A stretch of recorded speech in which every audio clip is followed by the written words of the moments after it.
for joining us today for this One Book, One Philadelphia event, hosted here in conjunction with Drexel. We'll get started very shortly, just a couple very quick announcements. We have a couple extra copies of the book Cold Mountain that we're raffling off, so if you're interested, make sure to sign your name, give your email address here, we'll pass this around.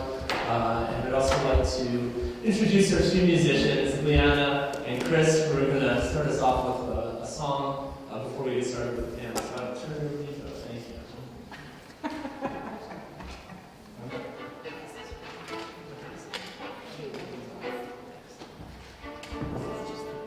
Thank you all. We're going to play a fiddle tune that's mentioned in the novel Cold Mountain. It's called Arkansas Traveler. You might recognize the melody. It's also a nursery rhyme. Is that what that is? Yeah.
Outstanding. Thank you both very much, and thanks again to everybody for attending today. We'll get started here with the panel. I just want to give out a few thank yous for folks who have helped make this possible. Obviously, our partners at the Free Library and One Book, One Philadelphia program.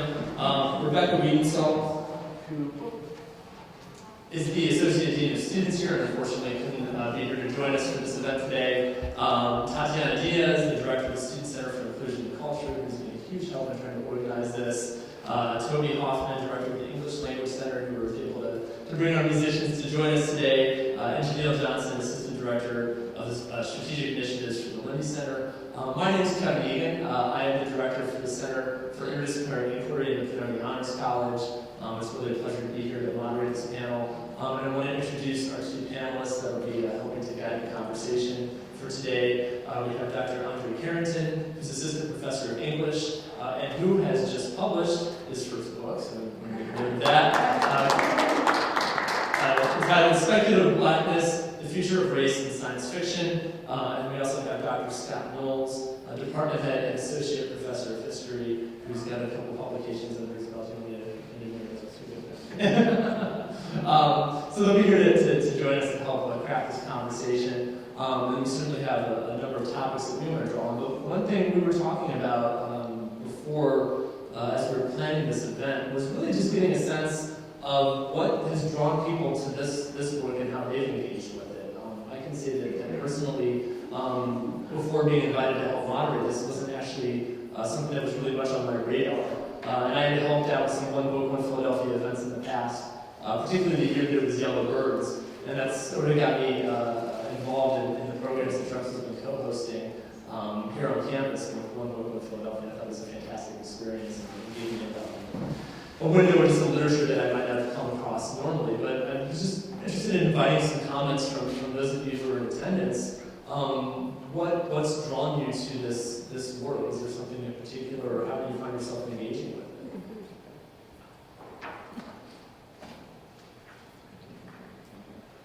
Or maybe we can spark some of those thoughts a little bit, so maybe we can jump into that. But I think it's a question that's really worth considering. And certainly there are a lot of themes at work here. Obviously, also with its companion books this year, Ken Burns' The Civil War and 12 Years a Slave.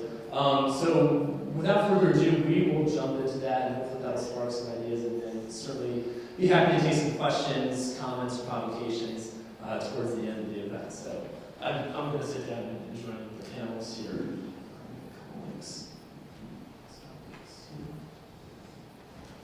So I think that there were sort of two ways that we wanted to frame the conversation, or two streams of consideration, very broadly speaking. One being the historical context of the novel, and then the other one being the literary context given that history. So I think to start off just sort of very broadly, we talked a little bit about its historical accuracy. And I know, Scott, that you had come across some interesting information about the main character in the National Archives. So maybe that'd be a good jumping off point to talk a little bit about how does historical accuracy map onto a work that's a literary fiction. Well, thank you, Kevin, and thanks for everyone who had a hand in pulling this together. As a historian, the novel is not always the first genre that I go into when I think about the Civil War, so this has been a good, happy assignment for me. But of course, the first thing I did was then go read everything I could find about the history of the novel and the novelist and the novelist's family and things along those lines.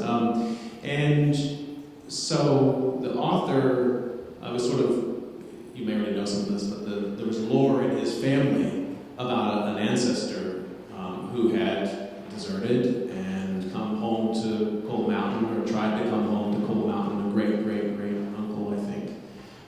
And some research was done to try to figure out, how much of this was true and not true. And actually, in the archives, there's a very nice page. If you just Google National Archives in Coal Mountain, you'll find it. That they discovered that Inman was one of 5 brothers who fought. And maybe they all didn't desert, but at least 2 of them did at one point. And so there's a sort of alternative way of thinking about this story, alternative meaning historically correct, probably, that 2 Inmans tried to come home, and one of them was killed by the Home Guard, and one may have made it. And the historical records are spotty on that, but using the sort of military records, they know that 5 Inmans fought. And sort of what becomes a puzzle is that some of them, W.P. Inman, who's the subject of this book, was injured twice in the war, and he was sort of reinstated after taking a loyalty oath at one point, which was a very common thing at the time for soldiers who would desert. And those soldiers were supposed to be executed, but it was not a very good strategic military policy to execute every deserter. And so both Union and Confederacy came up with all sorts of different ways to deal with deserters. Sometimes they would publicly execute one and grant amnesty to others. In other cases, they would set a date, and they would say, if you turn yourself in by this date, you have an amnesty. And so that probably explains the existence, disappearing from the record, and then the existence of his return and his loyalty oath. But some of these things are still lost to the past. But I do think it's quite interesting that and it to me makes me. I go back and forth on this question of how much of the factual history do we need to know to read a novel or to understand some of the larger themes of the Civil War, maybe some of the larger themes of the book. And I'd be interested to hear what people think about how much we have to get down in the weeds of the details. But I did find it very compelling that there were 5 Inmans, not 1. Sure. For me, understanding the historical context of this story is not too different from understanding it in a literary context. The question of a fact is sort of in the background, but not on the surface of reading the narrative. To me, as somebody reading it as a work of literature and as a work of contemporary literature, because it's not part of the literary So I look at it as one sort of contemporary use of the historical past, but it's also a use of some things other than the facts of that historical past. It's a use, an application, an exploration of what that historical past means to some contemporary readers and writers. And what encourages me to read the novel in that way is that in many ways it's not about the Civil War, and in many ways it's about everything but the Civil War. By putting the war at the periphery all the time, it's able to tell a story that in some ways is only happening because the Civil War is happening, without being concerned with what it is that's happening that is the war. One way of understanding and coming to terms with this narrative and with what interest it holds in the present is that it is, as a lot of critics notice, different from stories of Confederate soldiers and long-suffering lovers of Confederate soldiers waiting for them to come home, fighting for a noble cause and mourning a kind of lost cause, a Confederate memory that romanticizes the valor of Confederate soldiers and sort of puts them and Union soldiers on an equal plane of valor with other warriors throughout history and their causes. It's not really that, because the war is so far in the background of all the characters and all their experiences. Instead of being a kind of story of a lost cause, then I read it as kind of a story in which the Civil War is an absent cause. It's always there, and everything we're reading is an effect of it. It is an effect of the same things that are causes of the war, but the war is always absent, and the protagonist is moving further and further away from it until his death. And so are Ada and Ruby and the characters around them, that in their going on living, in spite of it and besides it, there is a certain way that they are still caught up in it, but it's very much the cause of the experience they have, the way that they go through it. And I think that it's a novel that allows us to deal with the absence of memory of the Civil War as much as it allows us to remember it in a certain way. Well, I mean, just to pick up on that, I think I agree with you in the sense that the war is missing that battle's missing. Okay? That this is not a tale of the front, except for a couple of very small flashback moments. It's the great majority, the volume of it is really not about that. And so, in that sense, I think the book is provocative, and I like that aspect of it. I like, its very serious attempt to take war on the home front very seriously, to take violence off the battlefield seriously, to take post-traumatic, we would now call post-traumatic stress, very seriously. At the same time, I have some concerns that slavery is so absent from this story, being that slavery was the reason for the Civil War. So, in one sense, I think it reveals a history that has not been documented as thoroughly as it could. This history of desertion, for example, in the home guard, almost nothing has been written about that. So, in that sense, this is a novel that's revealing a historical dimension of the war, which frankly affected many thousands, tens of thousands of people, right? That didn't occur on the front. Score that in favor. But to me, on the other side of the ledger is the missing part of this story is slavery, and so maybe that doesn't matter, except that it does matter. I mean, a great book about the Civil War should engage directly with slavery, and I don't feel like the book does. So, as history, I think it does some, and in other ways, and to me, it falls short. And certainly want to return to that absence very shortly. But in listening to you both talk about what distinguishes this book and the absence of the Civil War, and then being back on and taking very seriously this idea of issues of what we call post-traumatic stress and the home front and desertion. I mean, what strikes me as really interesting is that this is a book in which the protagonist is a deserter, and it's not really a heroic in that sense, right? And I wonder how that sort of fits in with a literary or just sort of entertainment canon. When we talk about violence and war, usually the protagonist is somebody who's a military hero, who's at the forefront on the battlefront. And this, I would imagine, has got to be an exception in terms of really treating that central figure as somebody who's running away from that battle. Is that the case? I think so. I think you're definitely spot on in seeing it as there's a great novel by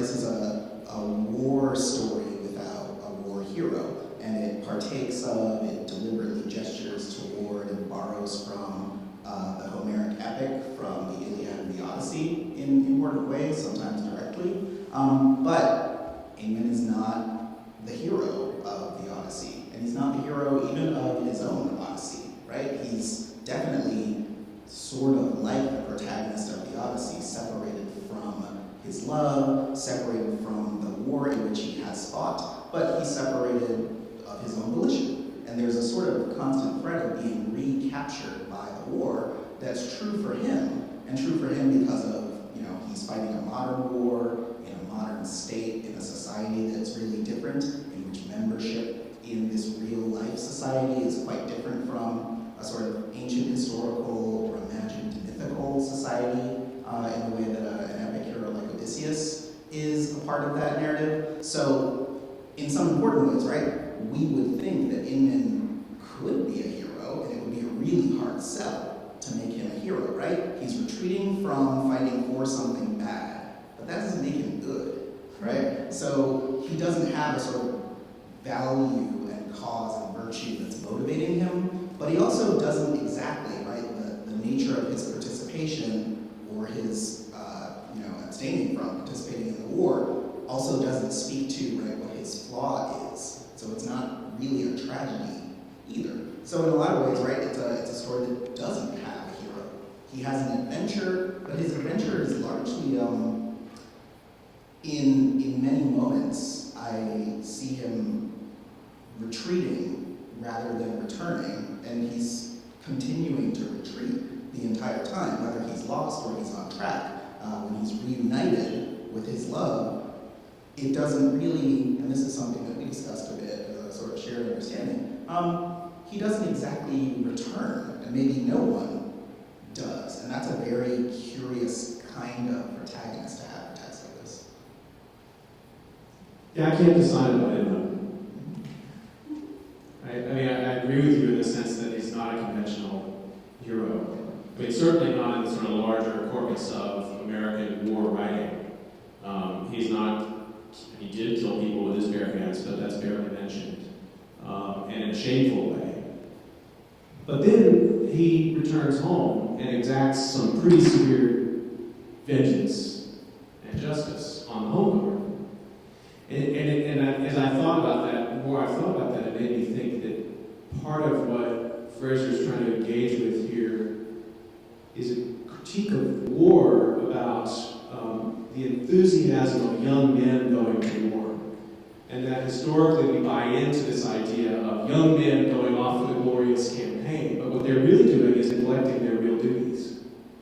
And their real duties are to make sure the crops come in on time, to make sure the drunks and the scoundrels don't take over local law enforcement, to make sure that ne'er-do-well Yankees don't slip and steal their logs. I mean, at various levels, it feels like, to me, he becomes more heroic. The closer he gets to home, the closer he gets to becoming a hero, because he's actually returning to where he's supposed to be. I almost feel like that's kind of the moral economy that the author is going after there. In that sense, it's a decidedly anti-war book, right? I mean, it's kind of saying, well, Inman should have stayed home and stayed with the woman who loved him and just had a happy life instead of running off to the front for the excitement that he was gonna get there. So I think there's an inversion about heroism there. Yeah, in a lot of ways, I think had Inman stayed, if there was a place for him to stay, and if Ada was a person who would keep him, whom he could stay with, I couldn't see why, because I can't think of qualities that Inman has as a character besides his wounds, right? Besides his sense of loss, besides the suffering that he undergoes on this journey. And so it's very hard to think of him as a person who had something and lost it, who bought into something and becomes disillusioned, because he doesn't seem to have had any of that. All of his experience that makes him interesting and compelling for reasons that are, deeply troubling, right? Because he's not a likable person, and he doesn't seem to be an admirable person, right? But he's a person that you have to sort of struggle with, right? He's a companion that you can't get rid of, just like his own feelings are things that he can't get rid of. his being a party to the Confederacy is an allegiance he can't get rid of. It has a meaning for him that he can't dislodge.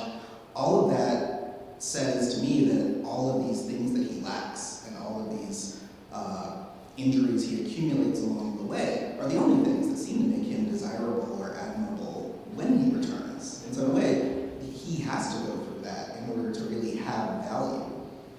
You know, in terms of creating a story, I think you're exactly right, and that's why, of course, I would be, my pitch in Hollywood would be terrible. I had this great idea for a movie.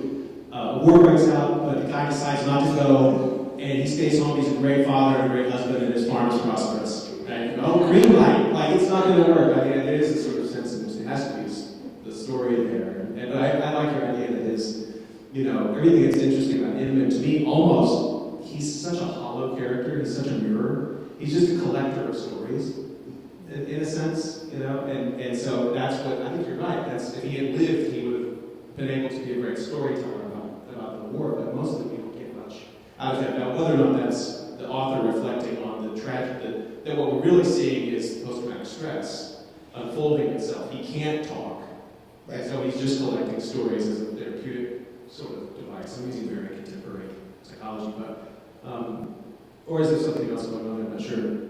There's another dimension of this that we had talked about previously, which others might be interested in thinking through with us, is we started thinking about, like, well, what are the sort of classic Civil War novels in the American canon? And there are books like Gone with the Wind and Gods and Generals and Last Confederate Widow Tells All. And their themes are pretty consistently about heroic generals, not soldiers, but generals, great men, and women at home, usually widows, or widows or women who sort of see the desolation and survive while men are slaughtering each other. Women are actually doing the work of keeping civilization going. And you think about Gone with the Wind, for all the distaste we might have for the message of Gone with the Wind, in contemporary sense, it's true. There is a feminist theme that runs through it, certainly by the end. And I think we get that here too. So, in that sense, this book, to your original question, is taking some new territory. The story of the deserter, the anti-hero, is not one that we've seen ranked as a great Civil War book, and yet it's one I think has sold as well as, I don't know if it's sold as well as Gone with the Wind, but it's right up there.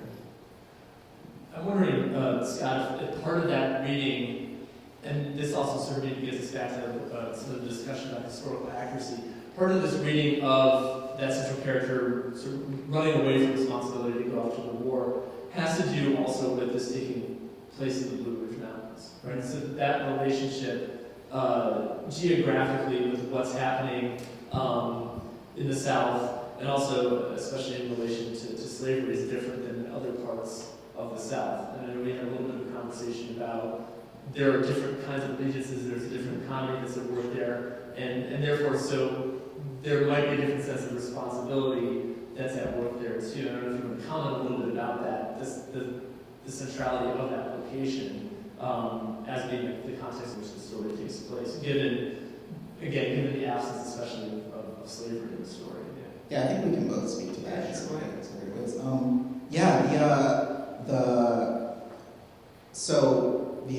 The Civil War, right? I think of it as kind of the absent cause, as kind of the sort of foundational trauma and everything, or the original sin that England has throughout the story.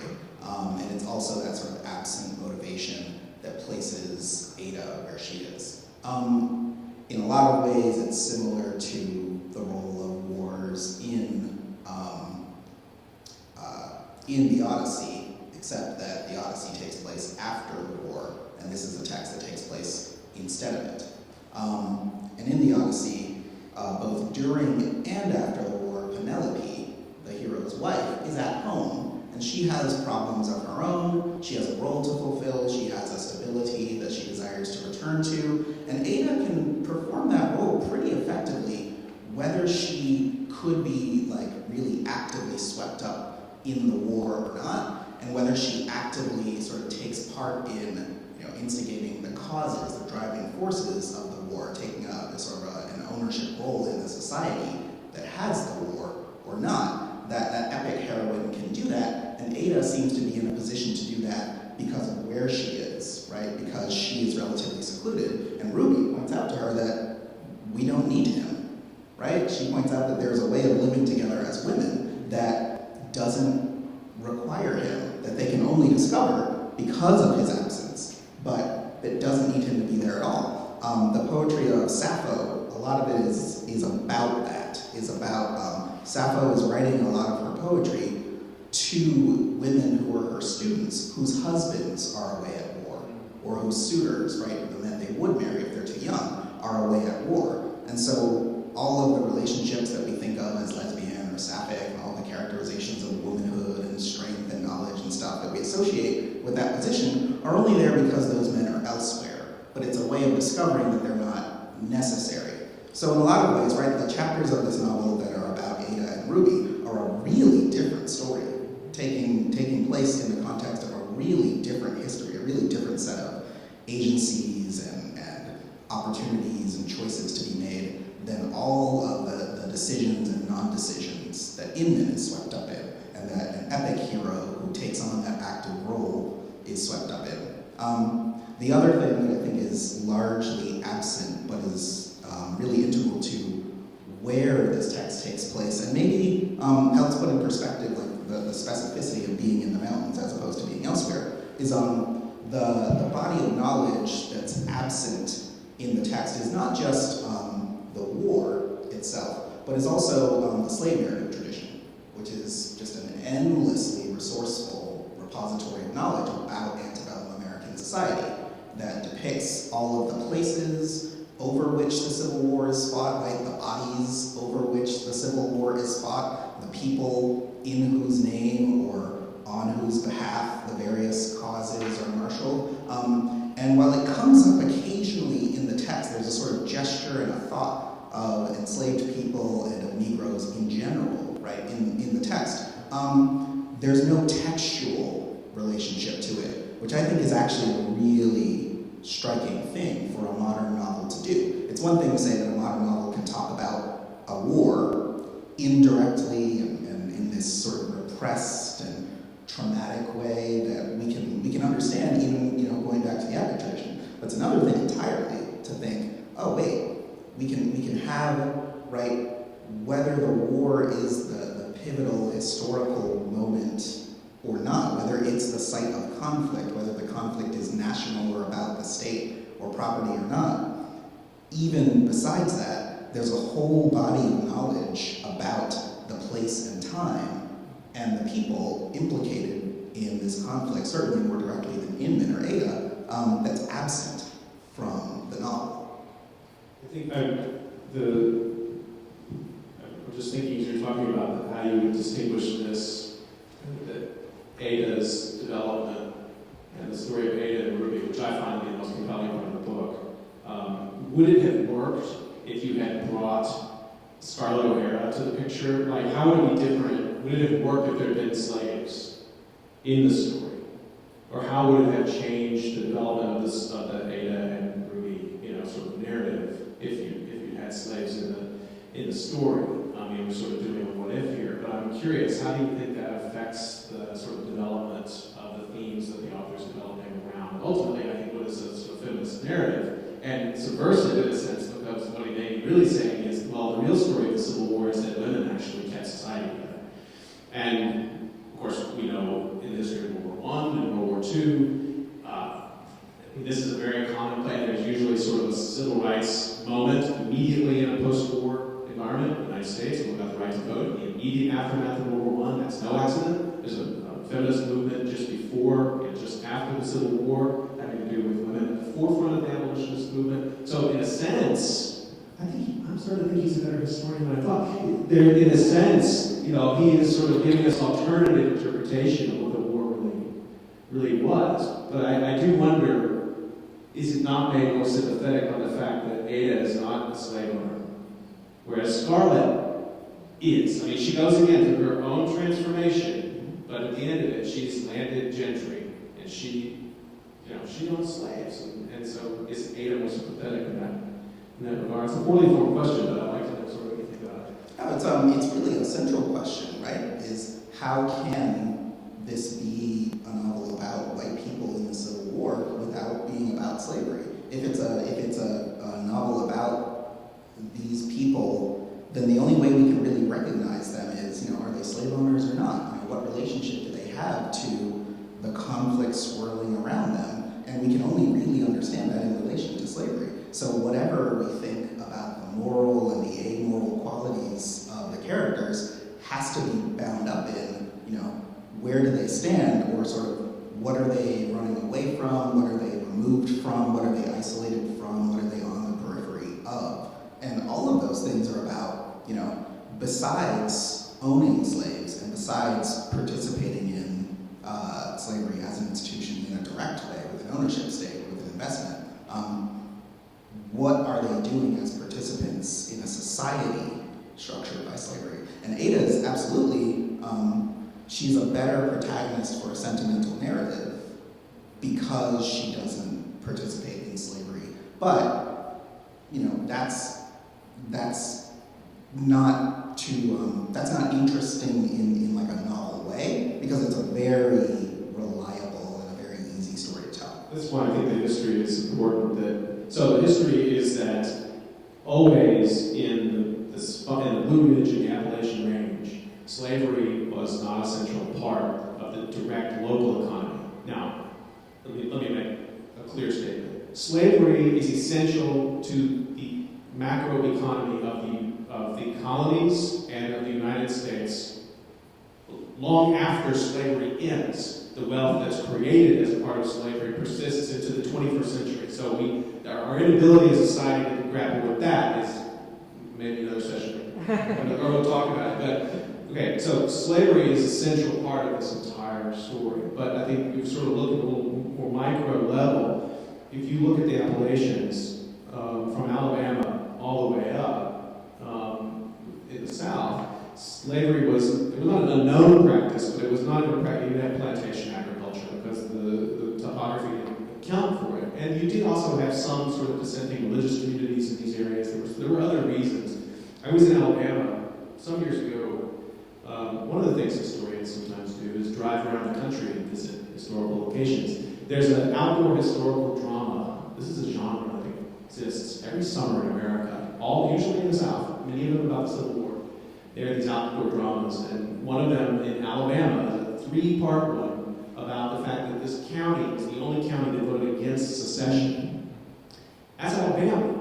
Now, and I found myself astounded, but they were very proud of this fact. So all the way up, so you will find that this is a story in why was West Virginia able to become West Virginia during the war? Because the western counties of Virginia were not economically tied to tidewater plantation slavery. So that is an important part of this. And I think you could excuse Inman and Ruby, because they're from that world. So that maybe the call to arms for them, or just the way they understand their world, slavery is, the violence of slavery is distant. The economy is present, but the violence of it is distant. Ada has no excuse. She was a belle of the ball in Charleston. So I felt like that's a moment where the author could have given us some insight. And the only moment we get is actually when Inman meets this character, Odell, who had fallen in love with slave Lucinda. And that resulted in all sorts of horrible violence. And that's sort of this moment where Inman gets to sort of witness secondhand what slavery does to people, white and black. But I didn't catch Ada instructing us in that regard. So maybe that's an opportunity lost, but also it sort of speaks to this, maybe the moment is that we met her in Charleston, she had opinions about slavery, but we meet her in Cold Mountain, and maybe people aren't as interested in those opinions. So, since you,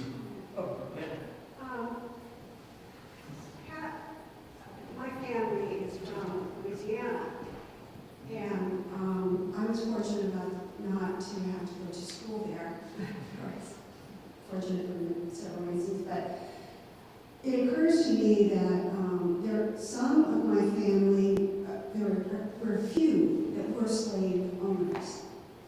There were others that were not slave owners, but they sure as life believed in the inferiority of those who were enslaved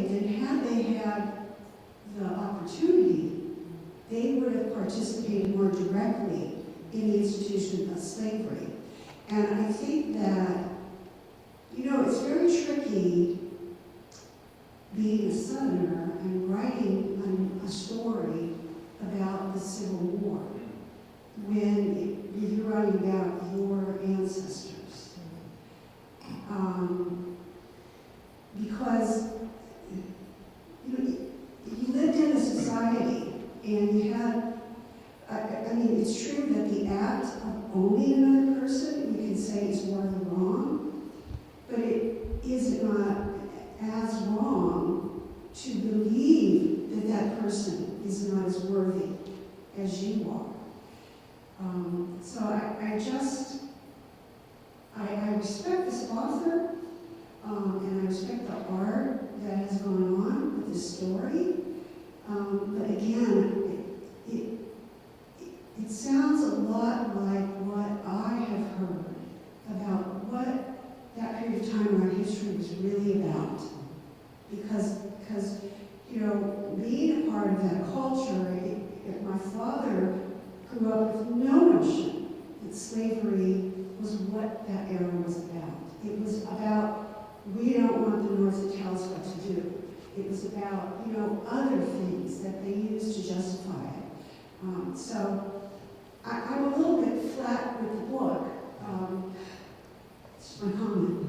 Thank you.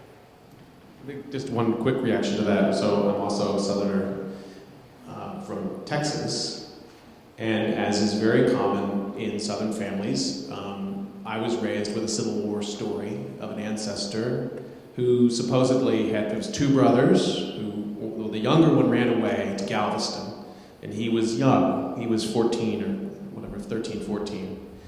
And the older brother was sent to fetch him back. The older brother got typhus and died. The younger brother went and fought in the war. That part's probably true. The story continues that he was captured and was transported by rail in the winter and got frostbite, and a number of his toes were taken off. But he continued to fight after release from prison and fought all the way through to Appomattox. And the way the family story ends is that he stole a Union horse and rode it back to Texas. Now, there's a lot going on in that story. Now, as an adolescent, I love that story as an adolescent because it tells me lots of things about adventure, going off to war, resilience, perseverance, and then about, sort of like the stick in the eye and the Yankee. We might have lost, but we didn't really lose because we'll outwit you in the end, kind of thing.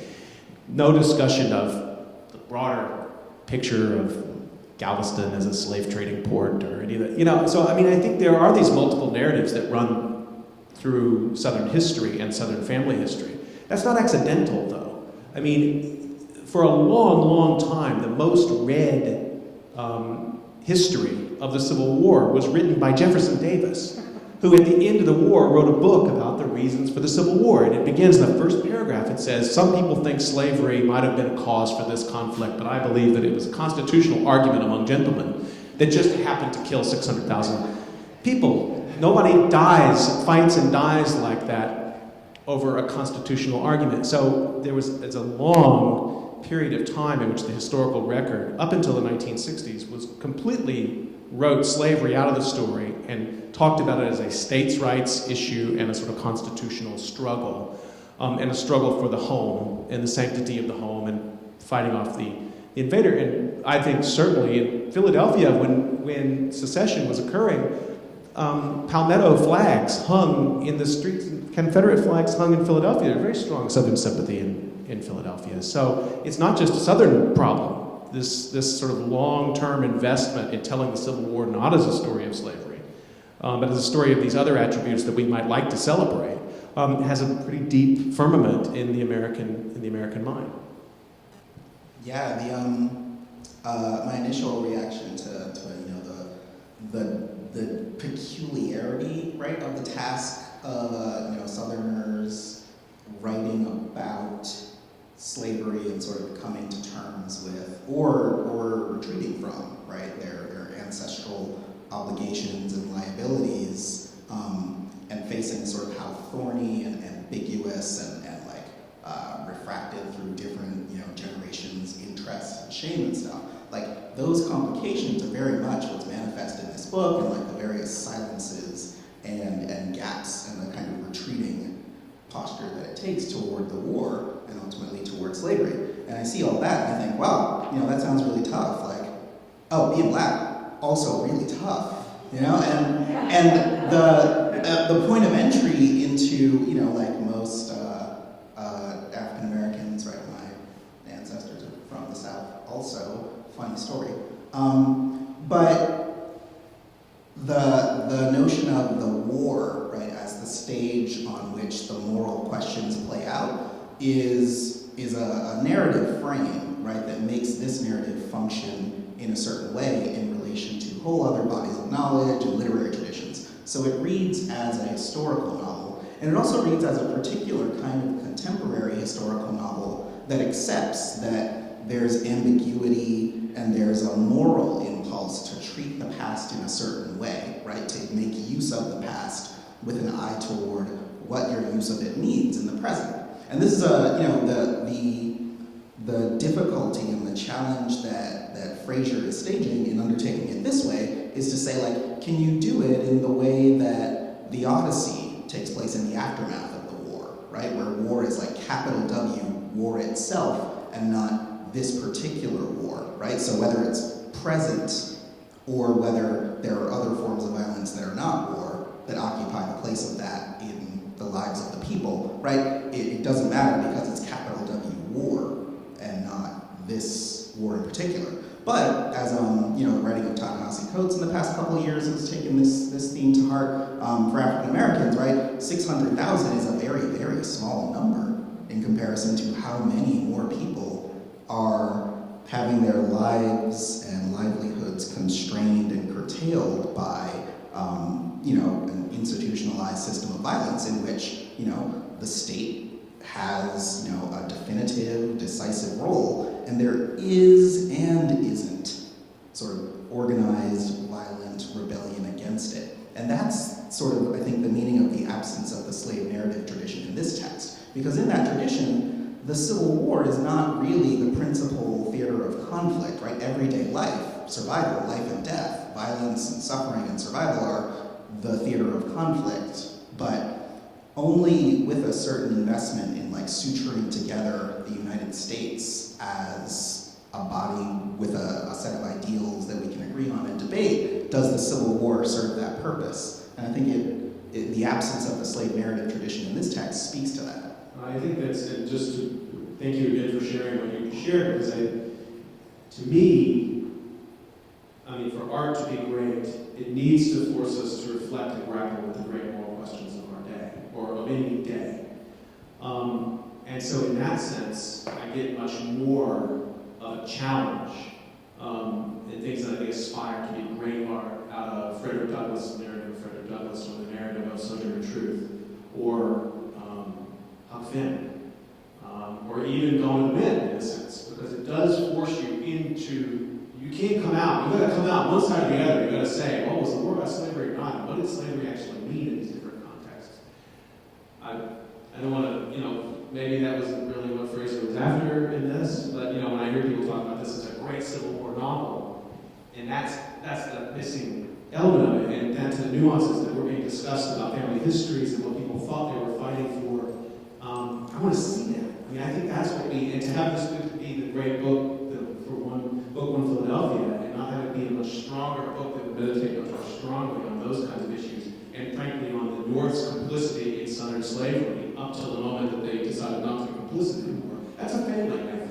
And I'd like to see more of that. The Ken Burns, which was also an assignment, fails on that score, I think. 12 Years a Slave doesn't fail. So maybe the idea was, well, there's not enough slavery here, so let's do it. One challenge that poses, right, and I think a good thing about the way that this text is positioned with other, supplementary and we just texts. We didn't like the link, so don't get it. Oh yeah, in dialogue with this book, right? But the value of having these other books in dialogue with it, right, where they're not the one book, right, but they are also, they're there. There's an irreconcilable, they're ineluctable. You can't get them out of the way. Is in looking at the literary context of this text, I think, right, like the narrative of Frederick Douglass, testaments to the lives of, Harriet Tubman, which, she takes part in the war, but also in the Underground Railroad, which is another stage of conflict against the system of slavery and the institution in its various places, north and south. But those texts function really well, sort of in the historical and literary background of this text, right? Because they're written in the time that the text is about, and about that same time. There are a couple texts that Fraser drew on in putting this narrative together, and the way that this novel begins is very much like the beginnings and some moments in other texts.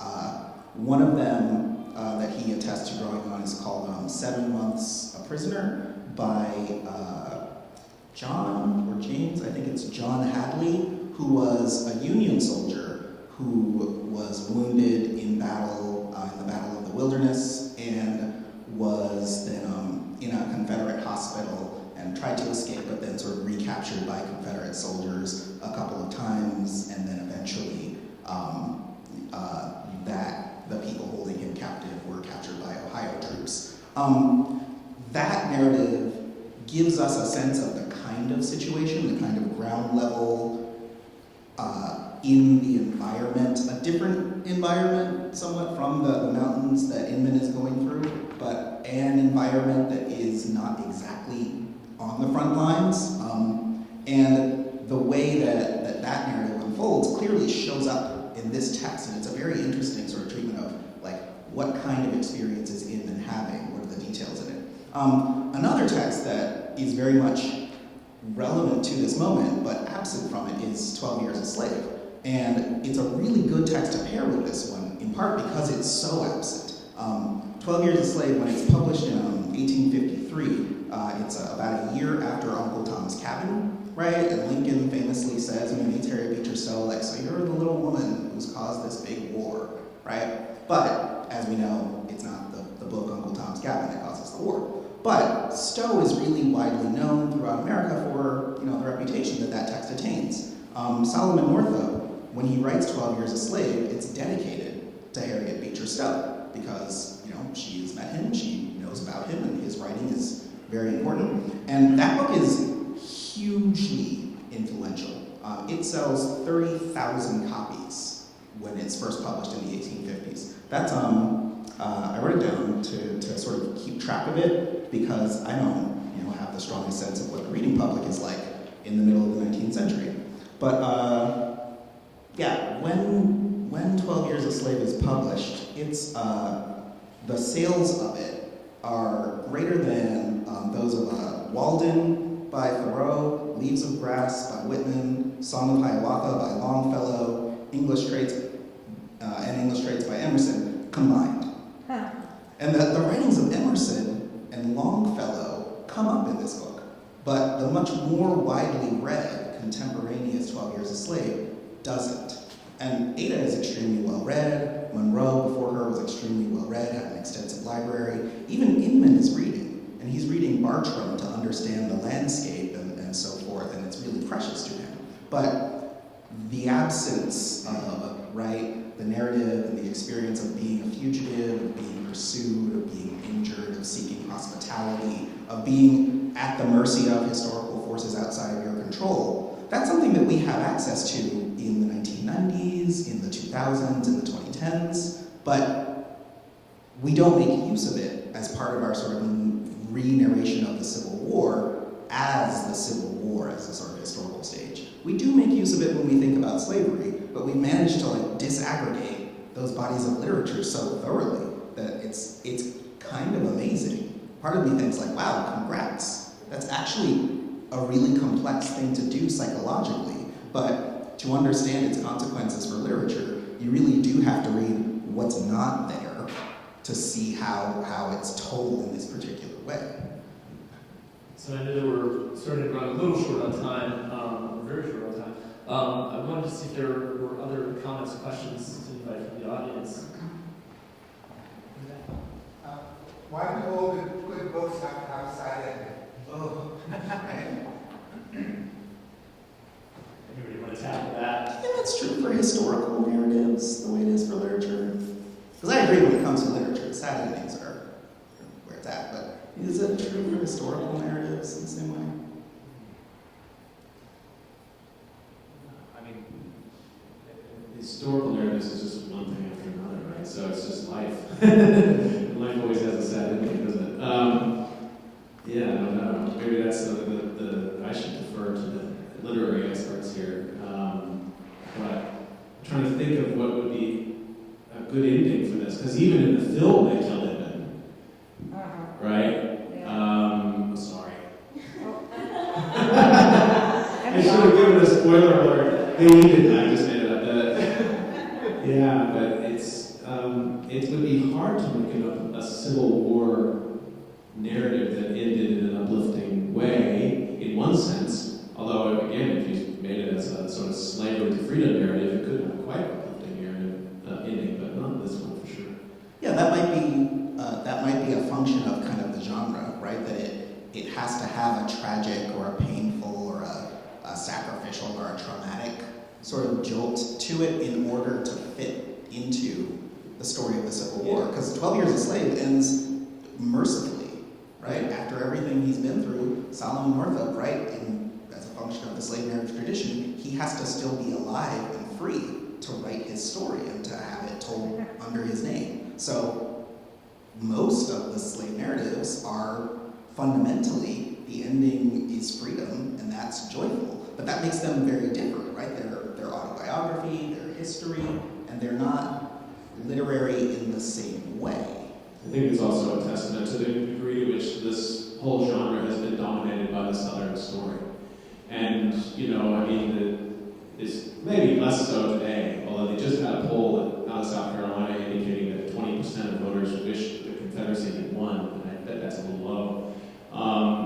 There's this sort of lost cause, you referenced the lost cause idea, that if things had just gone different in the summer of 1863, Southern history would have turned out quite differently, and wouldn't that be a great thing? I mean, except for the slavery thing, but, and you still have contemporary politicians today, like Rand Paul, who said, Civil War should have never happened.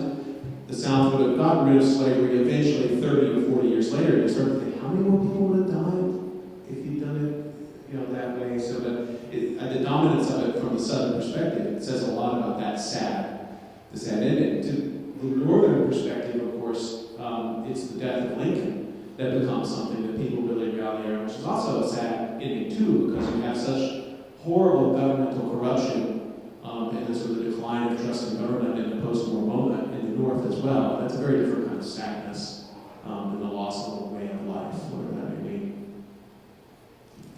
The only thing I can say is that it just reminded me of my high school theater teacher. And when we asked why we always had to do dramas as our juniors, no, the sadness part. that why we always did dramas as our junior class play was because it's easier to make people cry and pull their heartstrings than to make them laugh. That comedy is harder than tragedy. Yeah. Any other comments, questions? And I know we want to do a quick book raffle as well for folks. Toby had Oh, she did? Yeah. No? Yeah, go ahead. I was just going to say that, so part of why I wanted to be part of this event was because I took the opportunity in 2014, 2015 to follow the path of the 150th anniversaries of different events. And what I didn't realize, what only came to real, internal, incredible emotion to me relating to Lincoln is that on August 12th was the final stacking of the arms at Appomattox, which some of the pictures are here, and 2 days later Lincoln was shot. And it only, I didn't ever realize that, and how, joy and pain are all interconnected, with slavery and to me that was the only way I actually understood history, was to do it. So. I think the film Lincoln, Yes. to me, is much better than the film Cold Mountain. I mean, it's a Civil War document because it talks about the central reason for the Civil War. It's about the passage of the 13th Amendment. It also, of course, ends dramatically and sadly with the assassination of Lincoln. But Lincoln's achievement, of course, then leads to the 14th and 15th Amendment and eventually 100 years later to the beginning of civil rights. And so there is a story there that's a little bit more firm Yeah, the other text with a similar narrative and set of questions that keeps its status as a great work of literature, but that definitely, like the Civil War is a vanishing point in it, right? The movement from slavery to freedom takes place in it, but the Civil War is not at all present, is Beloved by Toni Morrison. That's based on the account of a real woman, Margaret Garner, and Beloved is a best-selling book, an award-winning book, a book in which, of course, the Civil War transforms the circumstances of this protagonist's life, but radically differently in the course of her life, and it's adapted into a film that does extremely well critically, and it's the libretto for an opera is also a work that has come out of it. So there are, right, these absent and in dialogue texts to look at, like, what are we looking for in telling stories from this moment, and what do we need from them? What do they do for us, and what do they not do? Well, great. Well, thank you both for joining us today for the panel. And I'll turn it over to Tatiana for the book giveaway. So thank you so much, everybody, for joining us, and not just for this one event and the collaboration with One Book from Philadelphia, but this is also part of a larger effort from Drexel University to celebrate and acknowledge Black History Month. And so we have a number of other events happening throughout the month. All of them are available if you would like to come. They definitely would love to have community members be a part of that. And on our website of Drexel Events, you are welcome to take a look at some of the other offerings. But now I'll just raffle some of the 3 books that were donated by Philadelphia Library. What our panelists would you like to give me one number from 1 to 10? 5. 5.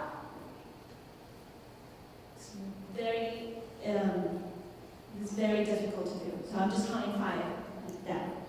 So Mercedes. She might have left already. Okay, another number. 7. Ray? Yeah. Hey!